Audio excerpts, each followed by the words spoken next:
ka ng PhilHealth, wa mo hatag og subsidy ang Philippine government kay matod pa doon naman kunoy savings. Di pa na igo, gikuha pa gyud ang savings sa PhilHealth. Gibutang sa Bureau of Treasury. Karon mismo mahigala si former Chief Justice Antonio Carpio mao naging tingog sa Indekin, wa nakagwanta.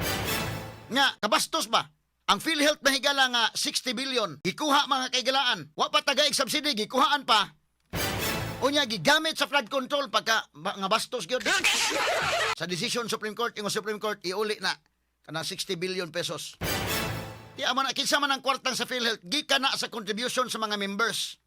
Straight to the point. Gawas nga nagbayad tagbuhis kitang mga tao, labi ng mga empleyado nga naghago gyud og trabaho. Gawas ana giibanan ta og contribution sa PhilHealth. Mandatory na gumikan kay usa ka na ka statutory obligation. Nya kanang kwartaha separate yun na. Kay kwarta na sa mga members. Gikuha oy.